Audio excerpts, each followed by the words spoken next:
We're counting down the 10 most common TV myths that drain your wallet and ruin picture quality.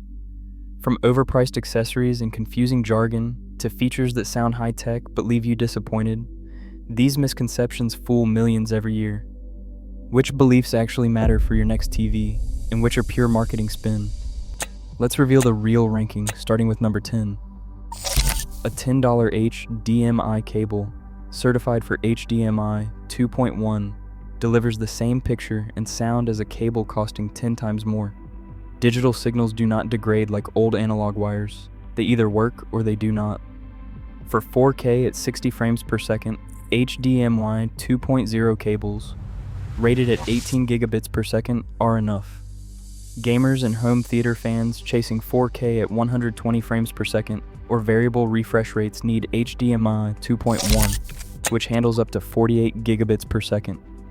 Skip braided jackets, gold plating, and sales pitches about premium cables. What matters is the certification logo and the bandwidth rating, not the price tag. Only in rare cases, like extremely long cable runs, will you see signal dropouts. Even then, the image simply cuts out. It never gets fuzzy. Save your cash for features that actually improve your viewing experience.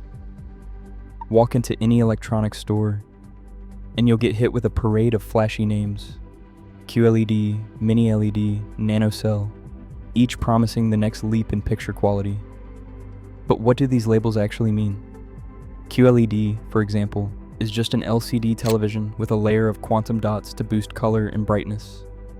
Mini LED means the backlight uses thousands of smaller LEDs, allowing more precise dimming and better contrast than regular LED televisions. NanoCell, on the other hand, is LG's spin, a filter that improves color purity and viewing angles by absorbing unwanted light. None of these buzzwords guarantee deep blacks or perfect color accuracy. What really matters is how many local dimming zones the television has, its native contrast, and how well it handles color out of the box. The right specs beat a catchy name every time. Smart TVs promise convenience, but their built-in apps often become sluggish long before the screen wears out. Many mid-range models start to lag after just 2 or 3 years, as updates slow down and menus fill with ads or unused features. Navigating between Netflix and YouTube can take several seconds, turning a quick movie night into a test of patience. A $40 streaming stick, like a Roku, Fire TV, or Chromecast, restores snappy performance and brings the newest apps long after the TV's own system is out of date. Plugging in an external streamer bypasses the TV's aging software, giving you faster load times and more reliable updates. For most households, swapping out a tired smart platform is as easy as changing the batteries in a remote, and it keeps your TV feeling new for years longer. Choosing the biggest television in the store isn't always the right move. There's a simple rule that helps. For a 4K screen, the ideal viewing distance is 1 to 1.5 times the screen's diagonal measurement.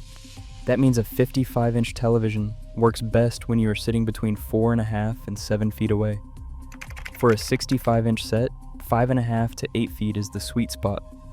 Sitting closer can cause eye strain, while sitting too far means you lose the benefit of extra resolution.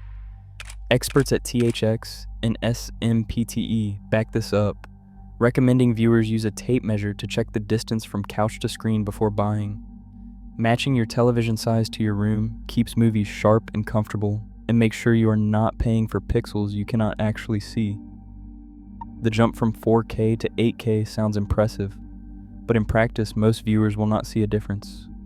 At a typical living room distance, about 6 feet from a 65-inch screen, the human eye cannot resolve the extra detail 8K panels provide.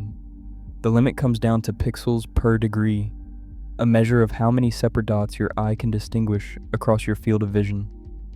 For most people, 4K already exceeds this threshold, unless you sit uncomfortably close or have a screen the size of a wall.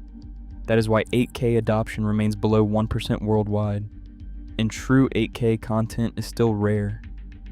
The panel technology, like OLED's perfect blacks or Mini LED's precise dimming, often matters more than packing in more pixels. Paying a premium for 8K makes sense only in giant home theaters. or as a future-proof bragging right, not for the average living room. OLED panels achieve true black by turning individual pixels completely off, creating a depth that even the brightest LCD panels cannot match. In a dark room, this ability means shadowy scenes in movies look rich and lifelike, with details preserved instead of lost in a gray haze. LCD and mini LED TVs use backlights behind the screen, and even with local dimming, where hundreds or thousands of zones can dim independently, there is always some stray light, leading to blooming around bright objects on dark backgrounds. That is why a starry night sky on an OLED stays pitch black between the stars, while LCD screens often show a faint glow. Peak brightness does matter, especially in sunlit rooms or for HDR highlights.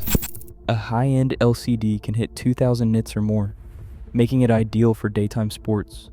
But for movie nights and dramatic scenes, the power of perfect contrast will almost always leave a bigger impression than raw brightness alone. TV boxes love to brag about numbers like 240 Hz or even 960 Hz, but the real refresh rate, the one that matters for sharp motion, is almost always 60 Hz or, on pricier sets, 120 Hz. Those bigger numbers usually come from tricks such as motion interpolation, where the screen guesses new frames between the real ones, or from black frame insertion where the backlight flashes off and on to reduce blur. Manufacturers present these as smoother motion, but many viewers dislike the result.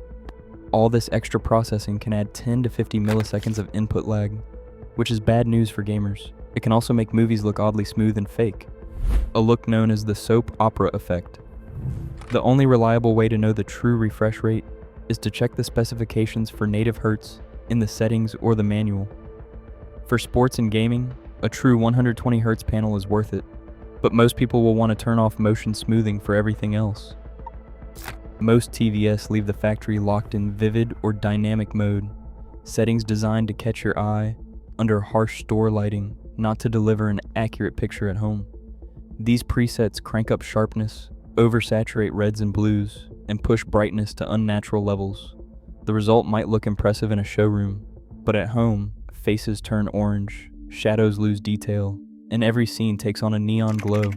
Calibrators consistently find that switching to movie, cinema, or filmmaker mode improves color accuracy by 20 to 30% right away. Step 2. Drop the sharpness slider down to single digits. Most TVS come set at 50 or higher, which adds halos and fake detail. With just these two tweaks, delta E color error drops by about 25%, bringing the picture closer to what creators intended. No tools or training required, just a couple of clicks for a massive upgrade. 5 minutes in a store can reveal more than any sales pitch. Start by asking to dim the showroom lights, then play a dark movie scene.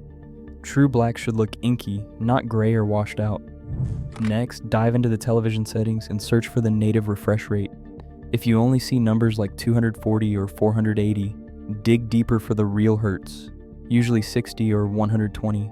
Check the HDMI ports for labels. HDMI 2.1 means it is ready for next generation gaming and high frame rates, while ARC or EARC tells you if it will handle advanced soundbars. Plug in a streaming stick if you can, and see how fast apps load compared to the built-in system. Finally, switch to movie or cinema mode and drop the sharpness slider. Faces should look natural, not etched. All of these checks take less than 5 minutes, and any sales associate should be able to help. Start with the room and how you will watch. Measure your space and pick a screen size that fits your seating distance, because too big or too small, and you will lose out. Next, check the panel contrast ratio and local dimming. Contrast and local dimming shape depth and realism more than raw brightness. Find the native refresh rate and look for 120 Hz if you play games or watch sports. Make sure it supports variable refresh rate if you want smooth action. Prioritize real HDR brightness for punchy highlights, not just a sticker on the box. Decide if you want a built-in smart platform or plan to use a streaming stick. Speed and app support matter more than brand. Confirm the HDMI ports meet your needs. HDMI version 2.1 is important for gaming, and EARC is useful for soundbars. Finally, switch to a calibrated preset like movie or filmmaker mode for true-to-life color. This order steers you past the buzzwords and toward a TV that fits your life, not just the showroom. If you learned something new today, please consider subscribing, and I'll see you again soon.